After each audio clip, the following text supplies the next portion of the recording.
चलिए देखो, इलेक्ट्रॉनिक शुरू करने वाला हूँ। ये एक ऐसा चैप्टर है जो कोशिश आज ये है कि एक ही वीडियो में हो जाए, ज़्यादा इसमें कंटेंट नहीं है। और ज़्यादा कंटेंट मैंने इसलिए भी नहीं रखा क्योंकि ज़्यादा इस जरूरत भी नहीं है।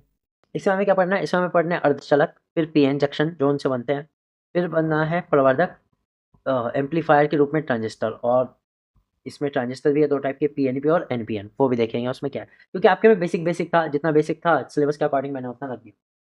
तो अब देखो, हम पढ़ रहे हैं सबसे पहले अर्धचालक। लेकिन अर्धचालक से पढ़ने से पहले हमें बताना चाहिए चालक क्या होते हैं और कुचालक क्या होते हैं। ये अचालक नहीं, सॉरी, कुचालक। ओके, तो चालक पदार्थ क्या होते हैं? हमें पता है जिसमें ऊर्जा या फिर विद्युत धारा प्रवाहित हो सके। ये तो हमें पता ही है, आया ना? हाँ। जिसमें किसी चीज का चालन हो सके उसे हम चालक कहते हैं। ये तो हमें सिंपल सी डेफिनेशन पता है, बचपन में पढ़ ली थी। लेकिन हमें देना है कॉम्पिटिशन लेवल। तो कॉम्पिटिशन लेवल के अकॉर्डिंग क्या? तो हम ये कह रहे हैं कि हमें इन्हें प्रतिरोधकता और चालकता के कंसेप्ट पे लेना है। प्रतिरोधक चालकता एक दूसरे के रेसिप्रोकल होता है, आपको पता है। प्रतिरोधकता क्या है? करंट को रोकने की टेंडेंसी पर यूनिट। और चालकता क्या है? करंट को भेजने की टेंडेंसी। तो इनके अकॉर्डिंग क्या है? ये कहना है अगर किसी मेटल की प्रतिरोधकता का मान 10 की घात -2 ओम मीटर से 10 की घात -8 ओम मीटर के बीच है, तब वो पदार्थ चालक पदार्थ कहलाता है। यानी कि रेसिस्टिविटी अगर बहुत कम है, 10⁻⁸ का मतलब बहुत कम, अगर बहुत कम है तो वो चालक पदार्थ है। और फिर इसकी चालकता ज्यादा हो जाएगी भाई, रेसिप्रोकल है एक दूसरे के। हम अगर बात करते हैं जो कंडक्टेंस होता है, कंडक्टिविटी, सॉरी, कंडक्टिविटी, तो कंडक्टिविटी होती है रेसिप्रोकल होती है रेसिस्टिविटी की। अब हमें पता है रेसिस्टिविटी की वैल्यू ने 10⁻⁻2 दी है, तो इसकी रेसिप्रोकल दैट इज 10⁻2 हो गई। तो चालकता अगर 10⁻2 ओम इनवर्स मीटर इनवर्स से 10 की घात 8 ओम इनवर्स मीटर इनवर्स के बीच है, तो वो जो पदार्थ होते हैं वो अच्छे चालक होते हैं। अब ये 10 की घात 2 से क्या मतलब है? इसमें भी कंफ्यूज मत होइएगा। 10 की घात 2 से मतलब है, मान लो मेरी घात 300 का फॉर्म, 300 आई है, किसी चीज की कंडक्टिविटी 300 आई है, तो मैं इसे ये भी तो लिख सकता हूँ 3 × 10⁻²। तो ये 10⁻² वाले फैक्टर्स में कम से कम होनी चाहिए, और 10⁻8 तक चली जाएगी तो वो अच्छे खासे चालक है। ओके, इतनी बात क्लियर? तो मैं ये नहीं कह रहा हूँ कि 100 से लेके लाख होनी चाहिए, मल्टीप्लाई भी हो सकती है ना 100 के नंबर्स में। ओके, और ये ज़्यादातर धातु हैं, और इनका प्रतिरोध तापमान के साथ बढ़ता है। ये ध्यान देना है कि इनका प्रतिरोध तापमान के साथ बढ़ना है। तापमान के साथ बढ़ता है, प्रतिरोध बढ़ता है, यानी कि करंट को रोकने की टेंडेंसी बढ़ती है। जितनी ज़्यादा गर्म हो जाएंगे उतना ज़्यादा करंट इनमें से रुकेगा। ओके, प्रतिरोध बढ़ जाएगा। उसके बाद आता है इनका प्रतिरोध ताप गुणांक धनात्मक होता है। अब जाहिर सी बात है, प्रतिरोध तापमान के साथ बढ़ता है तो प्रतिरोध ताप गुणांक क्या होगा? धनात्मक होगा। ओके, तो ये पॉइंट्स हमें याद रखना है अपने एग्जाम पॉइंट ऑफ व्यू से, जो हमारे पूछ सकते हैं। और इस बार मैं फिर से कह रहा हूँ, आपके जो क्वेश्चन आते हैं डायरेक्ट आए थे, यस और नो, हर बार पेपर में डायरेक्ट क्वेश्चन आए। इस बार जो मेरा गट्स फीलिंग कह रही है, जो मुझे लग रहा है इस बार हो सकता है आपके साथ वो खेल जाए, स्टेटमेंट वाले क्वेश्चन। स्टेटमेंट मल्टीपल चॉइस में भी मल्टीपल चॉइस, ठीक है? तो उन पर ध्यान दीजिएगा। तो इसलिए मैं कह रहा हूँ डिटेल में, इसलिए ही सिलेबस बनाया था मैंने।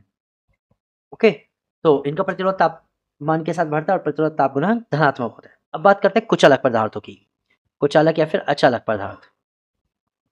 अब कुचालक पदार्थ क्या होते हैं? जिनमें ऊर्जा या विद्युत धारा प्रवाहित नहीं होती। ठीक है, क्या होते हैं बताओ? ऊर्जा या विद्युत धारा प्रवाहित नहीं होती। ओके, उन्हें हम क्या कहते हैं? कुचालक पदार्थ कहते हैं। तो इनकी जो प्रतिरोधकता होती है बहुत अधिक होती है, 10 की घात 11 से लेकर 10 की घात 19 और मीटर के बीच इनकी प्रतिरोधकता होती है, यानी बहुत ज्यादा करंट को ये रोक सकते हैं।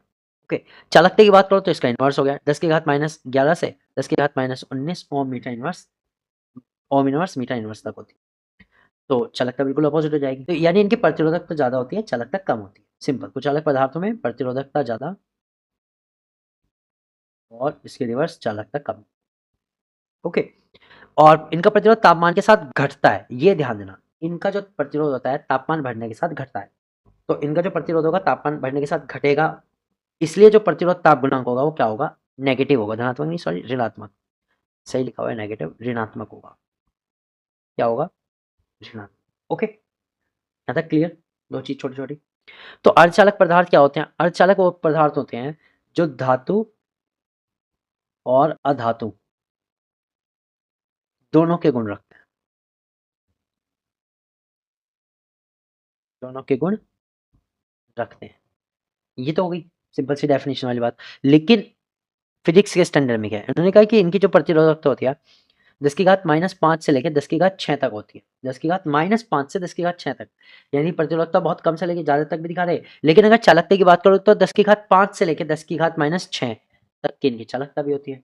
तो एक तरह से जितने अच्छे प्रतिरोध है उतने अच्छे चालक हैं, ठीक है। इसलिए इन्हें क्या कहते हैं, अर्धचालक पदार्थ कहते हैं, यानी करंट को रोकेंगे भी लेकिन कैरी भी कर सकते हैं।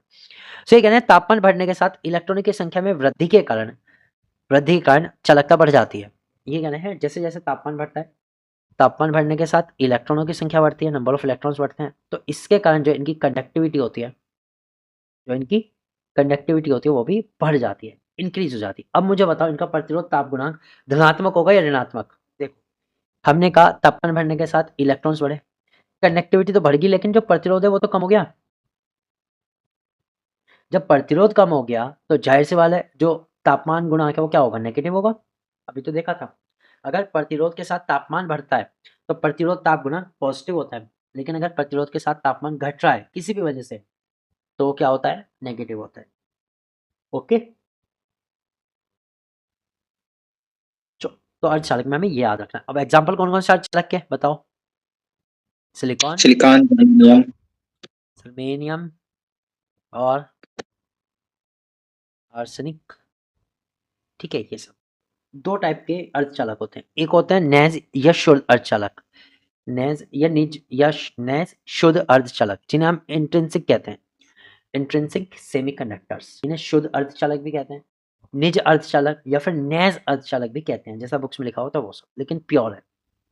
तो ये एक टाइप से शुद्ध अर्धचालक है और इनमें किसी भी प्रकार की अशुद्धता या मिलावट नहीं है, अशुद्धता या मिलावट नहीं होती। ओके, तो उदाहरण के लिए शुद्ध जर्मेनियम और सिलिकॉन जो प्रकृति में प्राप्त हुए हैं, जैसे हमें प्रकृति में मिलते हैं ना वो शुद्ध रूप में, वही क्या है, इंट्रिंसिक सेमीकंडक्टर्स, शुद्ध अर्धचालक, ठीक।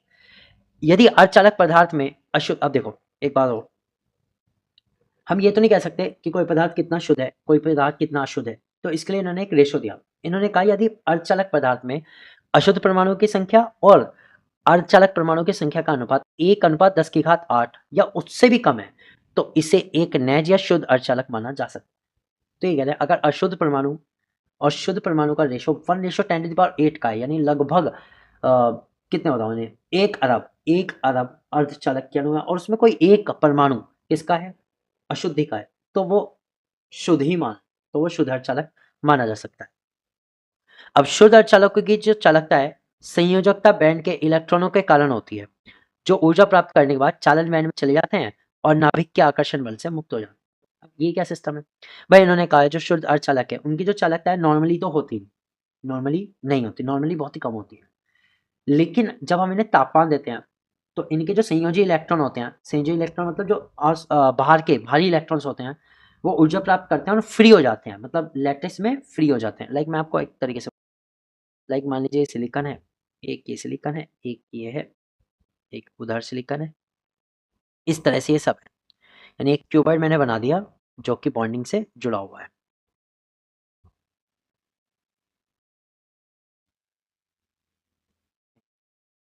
ओके, अब इस सिलिकॉन में क्या है कि 4 होते हैं इसके पास, मैंने 3-3 बनाए हैं, चौथा बना लेते हैं, चलो ऐसे बना लेते हैं, हो गया ना।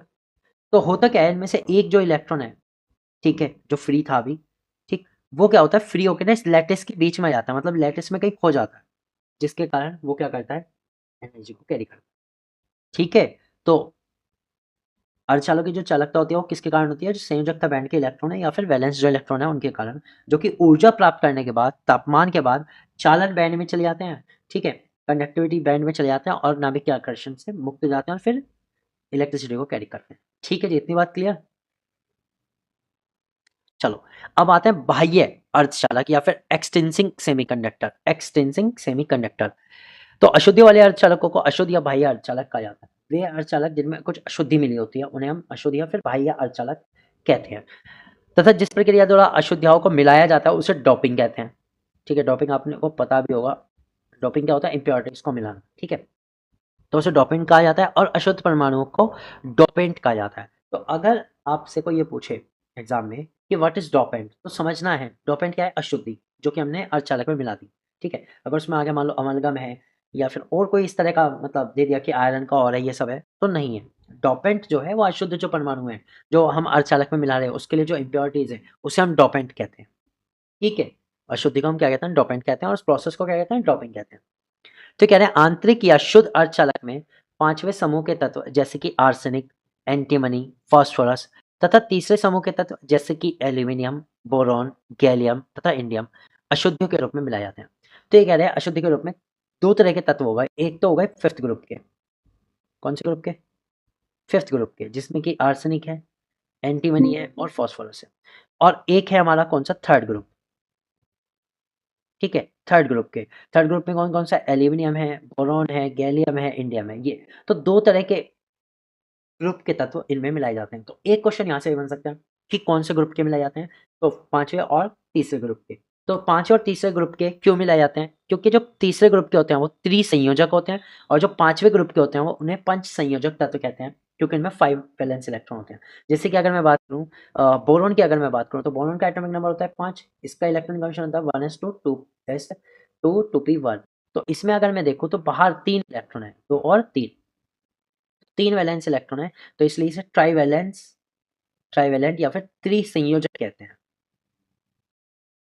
एक तो इनकी अशुद्धि मिलाई जाती है जो थर्ड ग्रुप के होते हैं या फिर त्रिसंयोजक होते हैं। हाँ, एक और, ये जो थर्ड ग्रुप इसमें लिखा हुआ है मैं आपको बता दूं, ये पुरानी पीरियोडिक टेबल के अकॉर्डिंग लिखा हुआ है। न्यू पीरियोडिक टेबल में ये ग्रुप नंबर 13 है और ये ग्रुप नंबर 15, ये भी ध्यान रखना भाई, इसमें गलती मत करना। न्यू ग्रुप जो है 13 और 15 है, ये पुरानी टेबल के अकॉर्डिंग लिखा हुआ है। चलो, ये त्रिसंयोजक पता लगा, मतलब त्रिसंयोजक। ठीक है, अब बात करते हैं फास्फोरस की। तो फास्फोरस का कितना होता है? फास्फोरस का एटॉमिक नंबर 15 होता है, यस और नो? जल्दी बताओ। 15 ही तो होता है, मिटा दिया। 15। तो 1s2, 2s2, 2p6, 3s2 और 3p1। देखिए 15 हो गई क्या? 2, 8, 10, 10 और 12 और एक 13, 13 ही हुए, तो 3 आएंगे फिर, तो 5 हो गए। ठीक है, तो 2, 8 और 5, तो ये जो 5 है ये 5 वैलेंस इलेक्ट्रॉन है। 5 के पास क्या है, वैलेंस इलेक्ट्रॉन या संयोजी इलेक्ट्रॉन इन्हें कहते हैं हम। ठीक है, और इसलिए इन्हें पेंटावैलेंस भी कहा जाता है, और पेंटावैलेंस को हिंदी में बोलते हैं पंच संयोजक तत्व। ठीक है, क्योंकि इनमें 5 इलेक्ट्रॉन खाली हैं। तो ये मैंने बता दिया। ग्रुप 13 और ग्रुप 15 के जो एलिमेंट्स हैं उनकी इम्प्योरिटीज मिक्स कहा जाती है, और इनको डोपेंट भी कहा जाता है। तो अगर आपसे डायरेक्टली ये पूछ ले जाए डीप अंडरस्टैंडिंग के लिए कि अर्धचालकों के रिस्पेक्ट में निम्न में से किसे डोपेंट कहा जाता है, और मेटल्स दे दिया जाए, तो आपको मेटल्स को पहचानना पड़ेगा कि या तो वो 13 ग्रुप का होना चाहिए या फिर 15 ग्रुप का होना चाहिए। अगर इन दोनों में से है तो वो डोपेंट है, अदरवाइज नहीं है। अच्छा लगा जान के, इस तरह के क्वेश्चन बनते हैं। ठीक है, चलिए अब देखो, अशुद्धियों को जोड़कर प्राप्त बाह्य अर्धचालक दो प्रकार के होते हैं। अब इन्होंने कहा अशुद्धि तो हमने मिला दी, तो हमें दो टाइप के अर्धचालक मिलेंगे, क्योंकि दो ही टाइप की अशुद्धि मिलाई है, एक 13 और एक 15। तो दो टाइप के मिलते हैं, एन टाइप अर्धचालक और पी टाइप अर्धचालक। एन टाइप और पी टाइप। ठीक है, अब समझते हैं इन्हें कि एन टाइप क्या होते हैं और पी टाइप क्या होते हैं। तो एन टाइप की बात करते हैं सबसे पहले। तो शुद्ध जर्मेनियम या सिलिकॉन में पंच संयोजक या फिर पांचवें समूह के तत्व जैसे कि आर्सेनिक, एंटीमनी या फास्फोरस की अशुद्धियों को मिलाने पर एन प्रकार के अर्धचालक बनाए जाते हैं। तो कहते हैं शुद्ध सिलिकॉन और जर्मेनियम, शुद्ध सिलिकॉन और जर्मेनियम जो कि हमारे 14वें ग्रुप के तत्व हैं। ठीक है, और उनमें पंच संयोजक तत्व या फिर 15वें ग्रुप के तत्व मिलाने पर हमें जो अर्धचालक मिलता है उसे हम एन प्रकार का अर्धचालक कहते हैं। ओके, तो 5 इलेक्ट्रॉनों में से 4 इलेक्ट्रॉन जर्मेनियम और सिलिकॉन के 4 इलेक्ट्रॉनों के साथ बंध बना लेते हैं, तथा एक मुक्त इलेक्ट्रॉन होता है और विद्युत प्रवाह चलन में मदद करता है। ठीक, तो यहाँ पे क्या हो रहा है देखो, अब बताता हूँ। मान लीजिए सिलिकॉन है, हमें पता है सिलिकॉन के 4 इलेक्ट्रॉन होते हैं, 1, 2, 3 और 4। अब इसमें हमने एंटीमनी, ठीक है, आर्सेनिक, एंटीमनी या फिर फास्फोरस की इंप्योरिटीज मिलाई। तो ये जो सिलिकॉन है ये बाकी भी 4 से अटैच है चारों तरफ,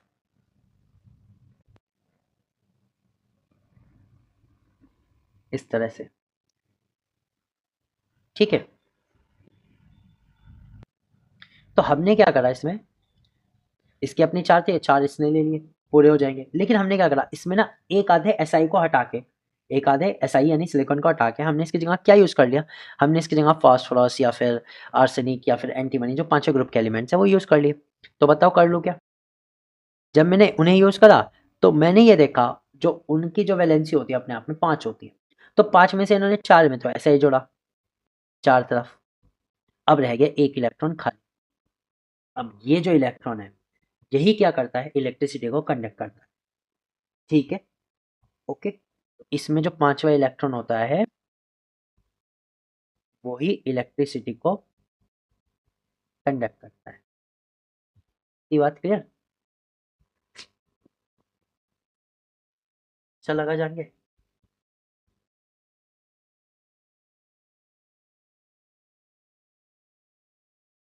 इसलिए इन्हें N टाइप या फिर नेगेटिव टाइप कहते हैं, क्योंकि इसमें इलेक्ट्रॉन्स ज्यादा होते हैं। हम इन्हें नेगेटिव या फिर इलेक्ट्रॉन्स ज्यादा होने के कारण नेगेटिव एन टाइप सेमीकंडक्टर कहते हैं। अब पी टाइप की बात करते हैं। पी टाइप सेमीकंडक्टर कैसे बनता है? शुद्ध जर्मेनियम में सिलिकॉन में त्रिसंयोजक या फिर तीसरे समूह जैसे कि बोरॉन, एल्यूमिनियम और इंडियम की अशुद्धियों को मिलाने पर पी प्रकार के अर्धचालक बनाए जाते हैं। ठीक, अब ये कह रहे कि भाई मान लो बोरोन है, बोरोन क्या कर सकता है? बोरोन कर सकता है कि भाई सिलिकॉन जो है चार चार सिलिकॉन के साथ जुड़ना है, लेकिन इलेक्ट्रॉन है तीन बोरोन के पास, तो तीन के पास तो जुड़ गया, तीन के पास तो जुड़ गया और एक इलेक्ट्रॉन रह गया खाली, सिलिकॉन तो दे सकते हैं, इसके पास है नहीं। तो कुल मिला के ये जो वैकेंसी होती है इसे बोलते हैं होल, ठीक है, होल या फिर क्वार्टर, सुना होगा आपने, ठीक है। इसे हम कहते हैं होल या फिर क्वार्टर, जो कि इलेक्ट्रॉन गेन कर सकता है। और ये जो क्वार्टर होता है ये इलेक्ट्रॉन गेन करने लेता है, ठीक है। मान लो इस सिलिकॉन ने अपना इलेक्ट्रॉन इस होल को दे दिया, बोरॉन को दे दिया, तो क्या होगा, सिलिकॉन के पास से खाली हो जाएगा, सिलिकॉन के पास कमी आ जाएगी। इस तरह से करके इनमें इलेक्ट्रिसिटी फ्लो करती रहती है, यानी जो क्वार्टर्स होते हैं वो इलेक्ट्रॉन गेन करते हैं तो दूसरी जगह खाली हो जाती है, और कुल मिला के इस तरह से इलेक्ट्रिसिटी को कंडक्ट कर सकते हैं। तो हमें ये पता लगा कि जर्मेनियम में सिलिकॉन के चार इलेक्ट्रॉनों के तीसरे समूह के तत्वों के तीन इलेक्ट्रॉन के साथ जोड़ा जाता है। चार इलेक्ट्रॉन तो तीन के साथ जुड़ गए, और जर्मेनियम या सिलिकॉन का एक मुक्त इलेक्ट्रॉन कहलाता है, विद्युत प्रवाह में मदद करता है, ठीक है। कंसेप्ट क्लियर, कोई दिक्कत तो नहीं? तो ऐसी स्थिति में जर्मेनियम को सहसंयोजक बनाने के लिए एक इलेक्ट्रॉन की आवश्यकता होती है, और इलेक्ट्रॉन की इस कमी को होल कहा जाता है। यही मैंने अभी बताया कि भाई मान लो जर्मेनियम क्या करेगा, ठीक है, भाई उसने इलेक्ट्रॉन लॉस कर दिया, उसने तो बोरॉन को दे दिया, उसके पास जगह हो गई। तो इस तरह से होल क्रिएट होते रहते हैं, इलेक्ट्रॉन जाते रहते हैं, होल्स क्रिएट होते रहते हैं। तो ये जो होल होता है, होल घनत्व इलेक्ट्रॉन घनत्व से बहुत अधिक होता है, ठीक है, क्योंकि इलेक्ट्रॉन तो फिर भी एक्स्ट्रा में थे। होल क्या होते हैं, एक इलेक्ट्रॉन के कारण एकदम से इलेक्ट्रॉन के बाद होल जनरेट हो जाते हैं, ठीक है। तो इसी के कारण इलेक्ट्रिसिटी कंडक्ट होती है, क्योंकि इसमें प्रोटॉन के रिस्पेक्ट में इलेक्ट्रॉन कम होते हैं, that's why it is called positive type और पी टाइप, पॉजिटिव और पी टाइप सेमीकंडक्टर, ठीक है, क्योंकि इसमें इलेक्ट्रॉन्स कम होते हैं, पॉजिटिव ज्यादा होते हैं। उस वाले में इलेक्ट्रॉन ज्यादा थे, पॉजिटिव कम थे, तो इसलिए उन्हें एन टाइप नेगेटिव और इन्हें पी टाइप पॉजिटिव। ठीक है, इतनी बात क्लियर? कोई और इसमें डाउट कुछ कहना हो तो बताओ।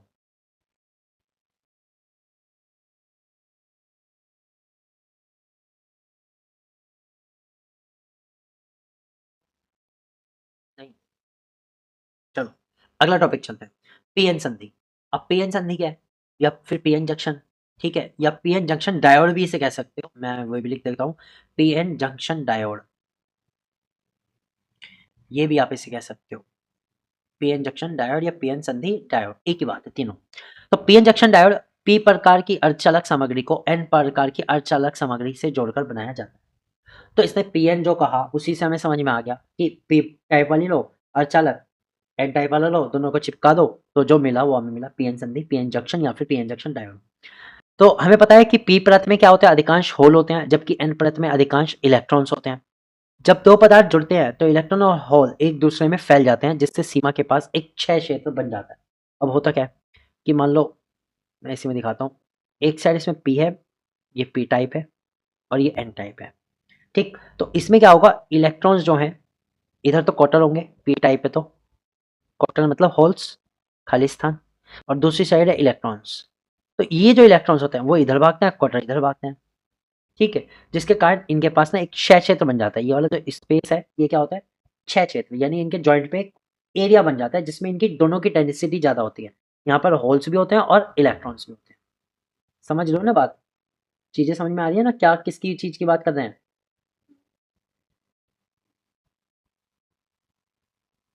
ओके।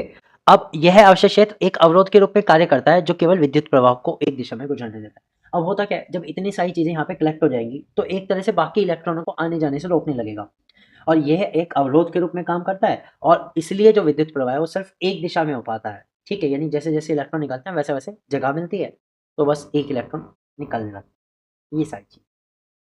अब यहाँ से मेन चीज क्या है, यहाँ से मेन चीज आता है, क्वेश्चन यहाँ आते हैं कि जब हम इसको अग्र अभिनीत देते हैं तब क्या होता है, और जब हम इसको पश्च दिशिक या फिर उत्क्रम अभिनीत देते हैं तो क्या होता है। अब ये है क्या, PN junction under the forward bias. अब ये फॉरवर्ड बायस या रिवर्स बायस दो चीज पढ़ेंगे, वो है क्या। देखो मान लो एक पीएन जंक्शन है, ठीक है, क्या है ये पीएन जंक्शन, पीएन संधि है, मैंने इसको बैटरी से जोड़ दिया, ठीक है, स्विच भी लगा दिया और बैटरी से इसे जोड़, ये पॉजिटिव और ये नेगेटिव। तो देखो जब पीएन संधि का पी सिरा बैटरी के धनात्मक टर्मिनल से तथा एन सिरा बैटरी के ऋणात्मक टर्मिनल से संयोजित होता है तो इसे अग्रदिशिक बायसित पीएन संधि कहते हैं। तो एक सिंपल सा सिस्टम है, इतना कोई टिपिकल नहीं है ये। अगर अभिनीत का मतलब क्या है कि जो पॉजिटिव है वो पॉजिटिव से, नेगेटिव है वो नेगेटिव से जब जुड़े हों तो इसे हम क्या कहते हैं, अग्र अभिनीत या फिर फॉरवर्ड बायस्ड। क्या कहते हैं, फॉरवर्ड बायस्ड। इतनी बात क्लियर। तो फॉरवर्ड बायस मतलब पॉजिटिव टू नेगेटिव, सिंपल, जो भी सुलझा हुआ है सब कुछ उसे हम कहते हैं फॉरवर्ड बायस। तो इस अवस्था में बैटरी के धनात्मक टर्मिनल से होत प्रतिकर्षित होते हैं एवं संधि की ओर गति करते हैं। अब आपको पता है पॉजिटिव पॉजिटिव को क्या करता है, रिपल करता है, हाँ या ना। नेगेटिव नेगेटिव को रिपल करता है। समझो बात को, मैं सही कह रहा हूँ कि नहीं। अगर इसमें कुछ डाउट है तो आप पूछ सकते हो, कह भी सकते हो। हमें पता है पॉजिटिव के पास क्या है, होल, सॉरी पॉजिटिव वाले होल है, सब भरे पड़े यहाँ पे, और इसके पास क्या है, इलेक्ट्रॉन्स।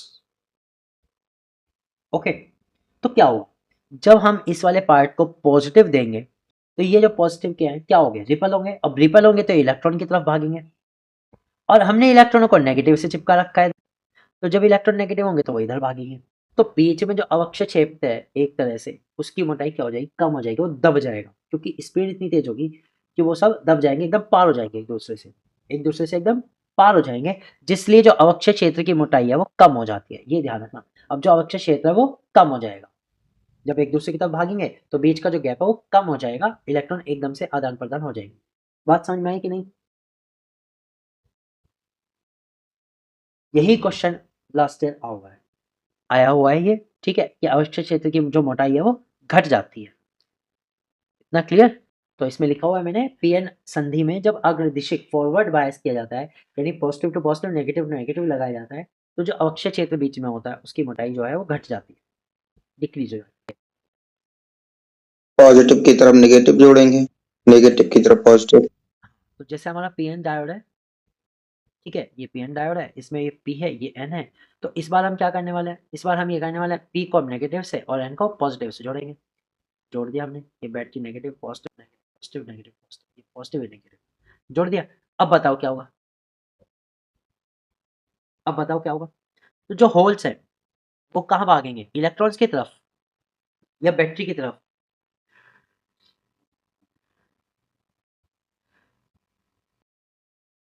बैटरी की तरफ।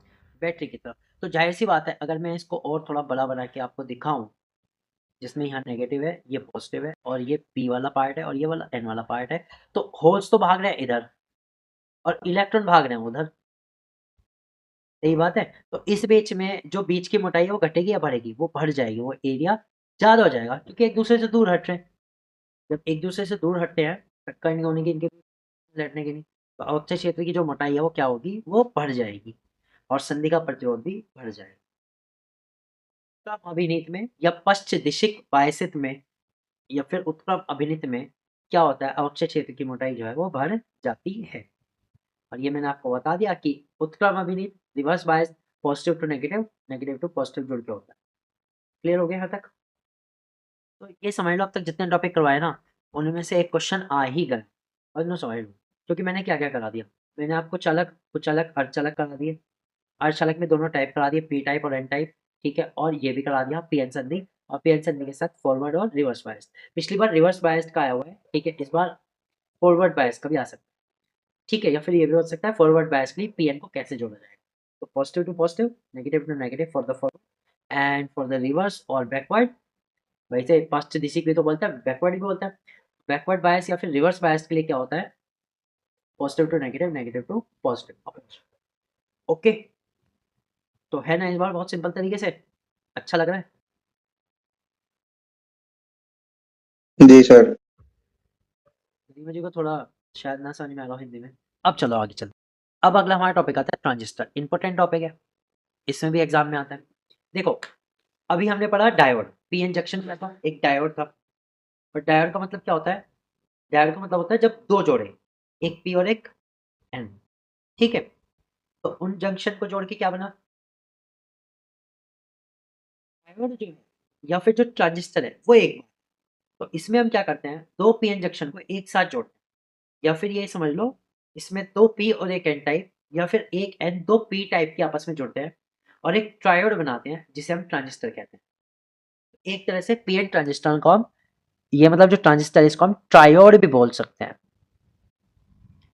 ट्रायोड्स, क्योंकि इसमें हमने तीन चीजें जोड़ी, दो पी रहती हैं और एक एन रहता है, या फिर दो एन रहते हैं और एक पी रहता है। ओके, तो दो पीएन जंक्शनों को एक साथ जोड़ा जाता है तो हमें एक व्यवस्था मिलती है जिसे हम ट्रांजिस्टर कहते हैं।